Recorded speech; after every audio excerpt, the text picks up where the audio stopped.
Au Cameroun, la date butoir précisée, c'est la course contre la montre quant à la déclaration des impôts sur le revenu des personnes physiques. Mesdames, Messieurs, c'est l'info du jour sur Global LTV. Bienvenue.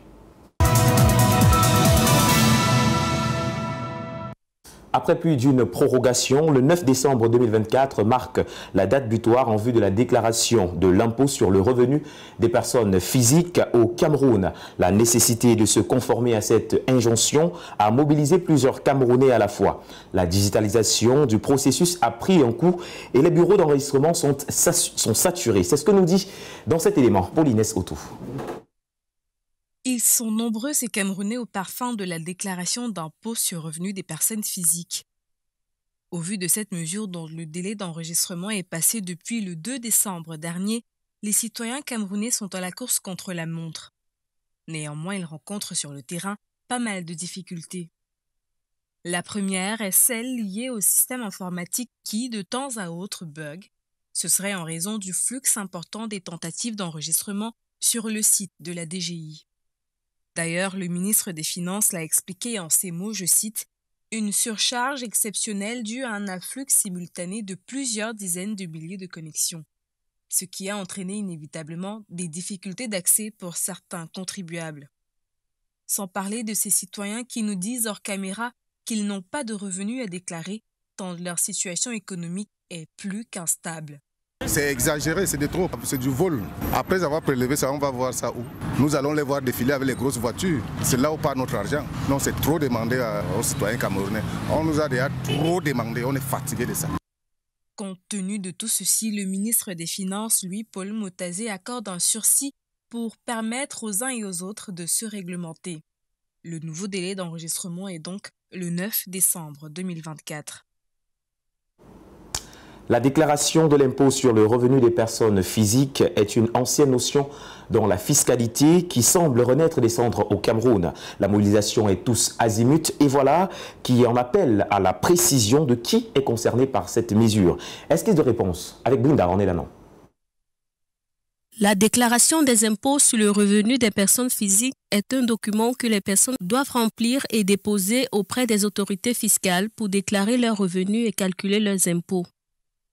Au Cameroun, les personnes concernées par cette mesure sont les salariés, qu'ils soient de la fonction publique ou les employés du secteur privé. Une autre catégorie de personnes concernées est constituée des travailleurs indépendants. Ceux-ci sont des personnes qui exercent une activité professionnelle à leur compte. Il s'agit des commerçants, des artisans, des professionnels libéraux, entre autres. Bien que certains du secteur informel aient du mal à accepter cette mesure. Je crois que tout citoyen a ce devoir de payer les impôts. Mais maintenant, est-ce que si vous ne travaillez pas, vous payerez les impôts? Il faut qu'on saisisse les vérités. Je suis commerçant, mais combien j'achète? Combien je gagne? Parce que s'il faut regarder dans un compte global, on va se rendre compte qu'on ne vit pas, on survit. Pour eux, l'argent entre dans les caisses de l'État et nous alors. Nous avons également des personnes en retraite qui reçoivent une pension. L'on note également les propriétaires des biens immobiliers, autrement dit, toutes les personnes qui possèdent des biens immobiliers et encaissent des revenus locatifs. Les personnes qui perçoivent des revenus de capitaux provenant des placements financiers, tels que des actions, des obligations, des dividendes, ne sont pas en reste. À cette liste s'ajoutent les personnes qui ont des revenus non salariaux. En d'autres termes, des individus qui reçoivent des revenus non salariaux tels que des honoraires, des commissions, des revenus de droit d'auteur. En somme, toutes les personnes physiques qui ont des revenus imposables doivent déposer une déclaration des dits revenus auprès des autorités fiscales camerounaises.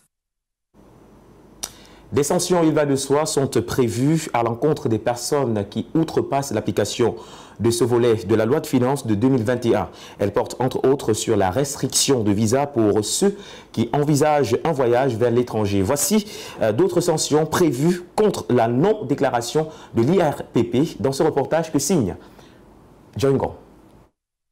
The Cameroonian tax authorities have maintained strict sanctions for taxpayers failing to meet deadlines for the annual declaration and payment of the personal income tax for the 2023 fiscal year.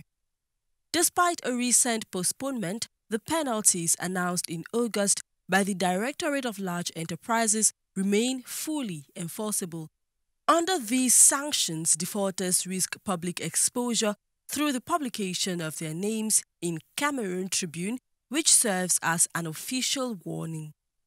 Additionally, a non-negotiable fine of 250,000 francs CFA will be imposed.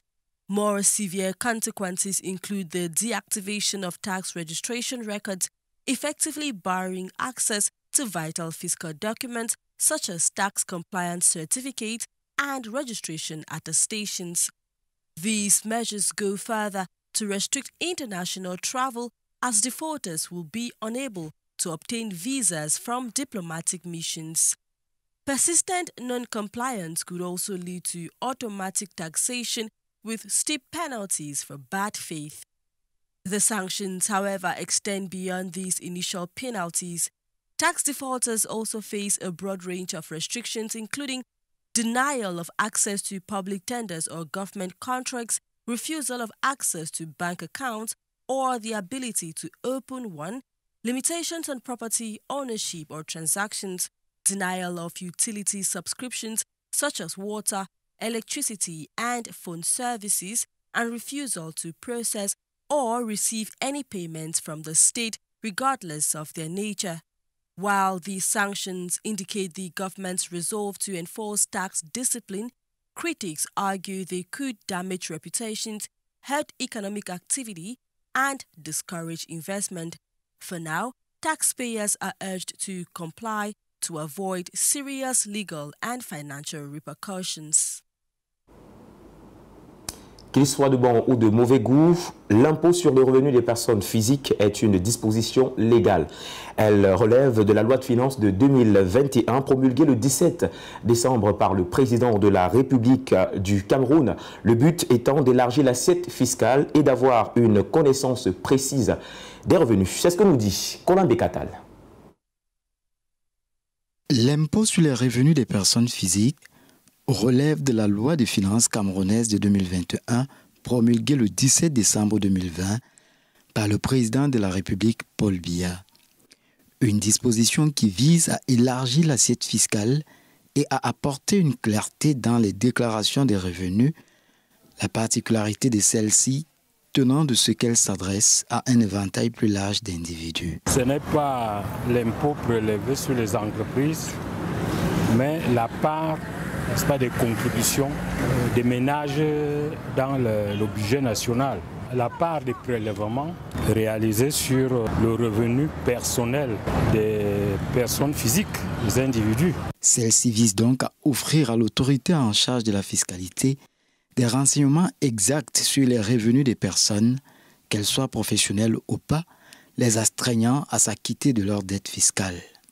Une obligation entérinée sur laquelle quelques réserves sont quand même émises. Je crois qu'ici, il s'agit tout simplement d'évaluer l'opportunité des impôts de cette nature. Parce que dans un système très informel, on peut s'interroger sur la pertinence véritable d'un tel impôt.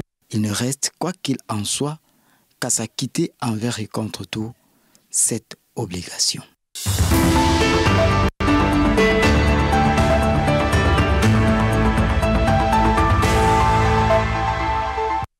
Dans notre bonus de l'info, mesdames et messieurs, l'histoire a été écrite le 29 novembre 2024 lorsque Madame Mendongo Paul Valérie a soutenu avec succès sa thèse de doctorat en sciences de l'information et de la communication, marquant une étape importante dans son parcours universitaire. Blandine Djinka.